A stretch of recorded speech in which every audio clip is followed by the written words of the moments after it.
Hey guys, this is देसी robo and आज हम एक बहुत ही ज्यादा इंपॉर्टेंट टॉपिक को देखने वाले हैं जो है सीरियल कम्युनिकेशन। अब शायद कई लोगों को लगता होगा भला सीरियल कम्युनिकेशन में क्या है, बस कुछ सिंपल से कोड्स को यूज करना है एंड डेटा को सीरियल मॉनिटर पर प्रिंट करना है। सो मैं सबसे पहले आप लोगों को एक एग्जांपल दिखाता हूँ कि अगर सीरियल कम्युनिकेशन को प्रॉपरली यूज किया जाए तो हम क्या कर सकते हैं। सो ये एक नॉर्मल सा प्रोजेक्ट है जिसमें हम टेम्परेचर एंड ह्यूमिडिटी को मॉनिटर कर सकते हैं। अब अगर मैं यहाँ टेम्परेचर पे क्लिक करूँ तो आप देख सकते हैं किस तरह से ये विंडो चेंज हो रहा है एंड हमें लाइव डेटा देखने को मिल रहा है, वो भी इतने अच्छे तरीके से। मैं चाहूँ तो यहाँ से बैक भी कर सकता हूँ एंड अब मैं ह्यूमिडिटी के वैल्यू को भी देख सकता हूँ। एंड ये जो डेटा हमें देखने को मिल रहा है ये बिल्कुल लाइव डेटा है जो कि हम अपने आर्डिनो से रीड कर रहे हैं। अब मैं यहाँ पे ये क्लियर करना चाहता हूँ कि ये जो प्रोजेक्ट आपको दिख रहा है ये सिर्फ आर्डिनो प्रोग्राम का यूज करके नहीं बनाया गया है, मैंने इसमें पाइथन का भी यूज किया है। बट यहाँ पे जो डेटा का ट्रांसमिशन हो रहा है वो सीरियल कम्युनिकेशन का यूज करके किया गया है। सो आई होप आपको समझ आ गया होगा कि सीरियल कम्युनिकेशन को प्रॉपरली सीखना क्यों जरूरी है।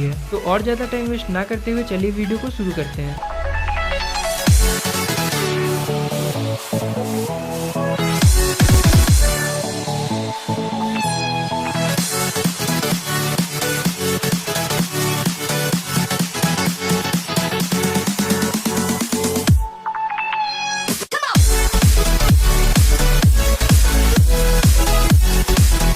ओके, सो इससे पहले कि हम कोड्स लिख के सीरियल कम्युनिकेशन को यूज करना शुरू करें हम कुछ चीजें देख लेते हैं। सो अगर आपने अपने आर्डिनो को ध्यान से देखा होगा तो आपको ये TX एंड RX पिन जरूर देखने को मिला होगा एंड यही वो पिन है जिनका यूज करके आर्डिनो सीरियल कम्युनिकेशन करता है। अब कुछ आर्डिनो बोर्ड्स में जैसे कि आर्डिनो मेगा आपको एक से ज्यादा TX एंड RX पिन देखने को मिल जाएगा जिसका यूज करके आप एक ही टाइम पे अलग अलग डिवाइसेस के साथ सीरियल कम्युनिकेशन का यूज करके डेटा को ट्रांसफर कर सकते हैं। अब हम चाहे तो इन पिन को नॉर्मली डिजिटल इनपुट लेने या आउटपुट देने के लिए यूज कर सकते हैं, बट जब हम अपने आर्डिनो बोर्ड को प्रोग्राम करते हैं तब भी ये पिन्स बोर्ड को प्रोग्राम करने के काम आता है एंड उस समय हम इन पिन्स को किसी भी तरह से यूज नहीं कर सकते हैं। एंड जब हम सीरियल कम्युनिकेशन करते हैं तब भी इन पिन्स को कोई और टास्क करने के लिए यूज नहीं किया जा सकता है। अब जब भी हम अपने आर्डिनो को कंप्यूटर से कनेक्ट करते हैं कोड करने के लिए तब इंटरनली आर्डिनो का TX पिन कंप्यूटर के RX पिन से एंड आर्डिनो का RX पिन कंप्यूटर के TX पिन से कनेक्ट हो जाता है जिससे हम अपने आर्डिनो को प्रोग्राम कर पाते हैं। अब हमारे आर्डिनो का लॉजिक लेवल हमारे कंप्यूटर से अलग होता है एंड इसीलिए इन दोनों के बीच में कन्वर्टर चिप लगाया जाता है ताकि दोनों एक दूसरे के लॉजिक सिग्नल्स को अपने लॉजिक सिग्नल में कन्वर्ट कर पाए। एंड अगर आप एक आर्डिनो बोर्ड को यूज कर रहे हो तो आपको इस कन्वर्टर चिप को यूज करना नहीं पड़ेगा क्योंकि हमारे आर्डिनो बोर्ड में ये चिप पहले से लगा रहता है। बट अगर आप अपने प्रोजेक्ट में एक एटमेगा चिप को यूज करने का सोच रहे हो तब आपको ये कन्वर्टर चिप यूज करना पड़ेगा अपने एटमेगा चिप को प्रोग्राम करने के लिए। सो आई होप सबको थोड़ा आइडिया हो गया होगा कि हमारा आर्डिनो कैसे सीरियल कम्युनिकेशन करता है। एंड अब हम देखते हैं इसके कोड्स को। तो सबसे पहला कोड है serial.begin जिसका यूज करके हम एक तरह से आर्डिनो के सीरियल कम्युनिकेशन को एक्टिव करते हैं एंड यहाँ हमने बॉड रेट लिखना होता है जिसे आप सिंपली कम्युनिकेशन स्पीड भी समझ सकते हो। जितना ज्यादा बॉड रेट होगा आपको उतना ही हाई स्पीड डेटा ट्रांसफर देखने को मिल जाएगा, बट मैं अभी के लिए इसे 9600 ही रहने दूंगा। अब नेक्स्ट कमांड है serial.print। इसका यूज करके हम अपने डेटा को सीरियल मॉनिटर में प्रिंट कर सकते हैं एंड यहाँ हमें उस वैल्यू को डालना होता है जिसे हम अपने सीरियल मॉनिटर में प्रिंट करना चाहते हैं। सो अगर मैं इस कोड को रन करूँ तो आपको ये देखने को मिलेगा कि सारा जो हमारा डेटा है वो एक ही लाइन में प्रिंट होता जा रहा है जो कि काफी ज्यादा कंफ्यूजिंग है। तो अगर हम सिंपली serial.print के एंड में ln लगा दे यानी कि हम serial.println लिखे एंड इसके बीच में अपने वैल्यू को डाल दे जिसे हम प्रिंट करना चाहते हैं एंड कोड को रन करें तो आप देख सकते हैं हमारा डेटा हर बार एक न्यू लाइन में प्रिंट हो रहा है एंड इसे समझना पहले से काफी ज्यादा आसान भी है। अब सपोज हम एक मैथमेटिकल कैलकुलेशन का आउटपुट दिखाना चाहते हैं। सो मैं यहाँ पे 3 फ्लोट टाइप वेरिएबल बना दूंगा। एक में मैंने 4 स्टोर किया है एंड एक में मैंने 7 एंड थर्ड वाले में मैंने 0 स्टोर किया है क्योंकि हम कैलकुलेशन करने के बाद इसी में अपने आउटपुट को स्टोर करेंगे। अब मैं सिंपली A से B को डिवाइड करके आउटपुट को सीरियल मॉनिटर पे प्रिंट कर दूंगा एंड आप देख सकते हैं यहाँ पर हमें सीरियल मॉनिटर में सारे वैल्यूज देखने को मिल रहे हैं, बट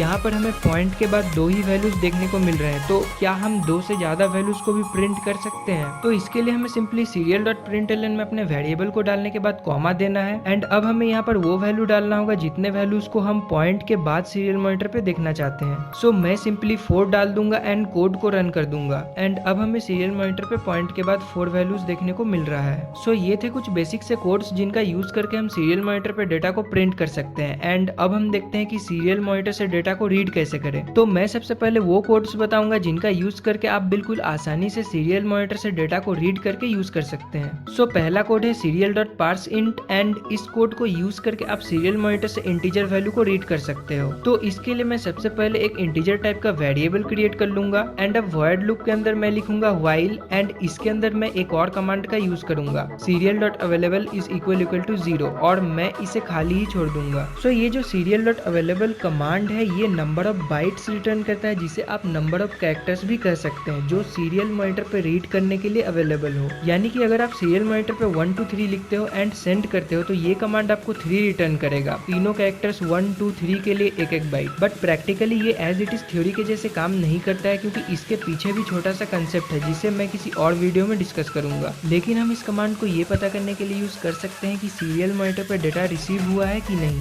एंड मैंने इस कोड में बिल्कुल वही किया है। जब हम सीरियल मॉनिटर से आर्डिनो को कोई डेटा सेंड नहीं करते हैं तब ये कमांड 0 रिटर्न करता है एंड क्योंकि मैंने व्हाइल के कंडीशन में इसे 0 से कंपेयर किया है मेरा प्रोग्राम तब तक इसी लूप में फंसा रहेगा जब तक मैं सीरियल मॉनिटर से कोई डेटा सेंड नहीं करूंगा एंड डेटा मिलते ही ये लूप ब्रेक हो जाएगा एंड मैं serial.parseInt का यूज करके उस डेटा को रीड करूंगा एंड अपने वेरिएबल में स्टोर कर दूंगा एंड अब हम इस डेटा को जैसे चाहे यूज कर सकते हैं। सो मैंने यहाँ इसे सिंपली सीरियल मॉनिटर पे प्रिंट कर दिया है एंड अब मैं इस कोड को अपलोड कर दूंगा। सो कोड रन हो रहा है एंड अब मैं यहाँ पर कुछ इंटीजर वैल्यूज डाल देता हूँ एंड आप देख सकते हैं हमारे आर्डिनो ने इस डेटा को प्रॉपर्ली रीड कर लिया है। सो अब मैं कुछ कैरेक्टर्स के बीच में इंटीजर वैल्यूज को डालता हूँ एंड आप देख सकते हो हमें आउटपुट में सिर्फ इंटीजर वैल्यू देखने को मिल रहा है क्योंकि serial.parseInt कमांड सिर्फ इंटीजर वैल्यूज को ही रीड करता है। अब आपको यहाँ पर एक चीज का ध्यान रखना है कि आपका serial monitor no line ending पे सेट हो क्योंकि अगर आप इसे किसी और मोड में रखते हो तो ये कुछ वैल्यूज रिटर्न करता रहेगा जिससे आपको प्रॉब्लम हो सकता है। अब अगर आपको ये समझ आ गया है कि serial.parseInt को कैसे यूज करते हैं तो आप नेक्स्ट के 2 कमांड्स को भी बिल्कुल इजीली यूज कर पाएंगे।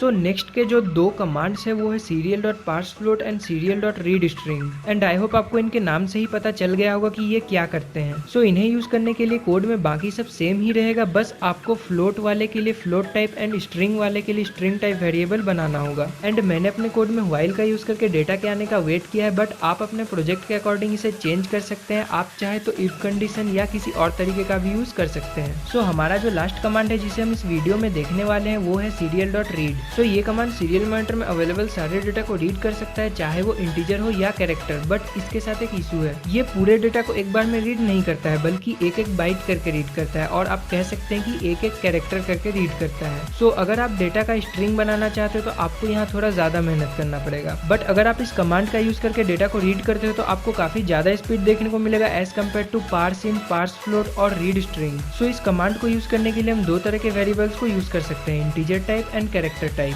सो मैं यहाँ पे कैरेक्टर टाइप का वेरिएबल क्रिएट करता हूँ एंड मैं यहाँ लूप में serial.read का यूज करके डेटा को रीड करता हूँ एंड इसे प्रिंट कर देता हूँ। सो मैंने कोड को अपलोड कर दिया एंड अब मैं यहाँ पर एक कैरेक्टर को एंटर करूंगा। सो आप देख सकते हैं मैं कितना जल्दी आउटपुट मिल गया है जबकि दूसरे कमांड थोड़ा स्लो काम करते हैं। सो अब अगर मैं यहाँ पर एक से ज्यादा कैरेक्टर इनपुट दूं तो आप देख सकते हैं यहाँ अलग अलग लाइन में एक एक कैरेक्टर प्रिंट हो गया है एंड ऐसा इसलिए हुआ क्योंकि ये जो कमांड है ये एक एक बाइट करके डेटा को रीड करता है। सो अगर आप अपने डेटा को वापस स्ट्रिंग में लाना चाहते हो तो आपको यहाँ पर एक और लूप चलाना होगा डेटा को स्ट्रिंग में डालने के लिए। एंड अब हम देखते हैं कि अगर हम इंटीजर टाइप का वेरिएबल यूज करें तो क्या होगा। सो मैंने इसी वेरिएबल को इंटीजर टाइप में चेंज कर दिया है एंड अब मैं सिंपली इस कोड को अपलोड कर दूंगा एंड अब मैं यहाँ पर एक कैरेक्टर को एंटर करता हूँ। सो आप देख सकते हैं हमें एक नंबर एज ए आउटपुट मिल रहा है एंड ऐसा इसलिए हो रहा है क्योंकि हम इसे एक इंटीजर टाइप के वेरिएबल में स्टोर कर रहे हैं जिसके कारण हमारा कैरेक्टर उसके रिस्पेक्टिव डेसिमल नंबर में चेंज हो जा रहा है एंड आप इसे ASCII टेबल देख के चेक कर सकते हो। जस्ट आपको गूगल करना है ASCII टेबल। अब मैंने इस वीडियो में जिन कमांड्स को दिखाया उन्हें छोड़ के और भी ढेर सारे कमांड्स हैं जिनका आप सीरियल कम्युनिकेशन करने के लिए यूज कर सकते हैं। मैंने डिस्क्रिप्शन में लिंक दे दिया, आप चाहे तो वहां से इन कमांड्स के बारे में और भी जान सकते हैं।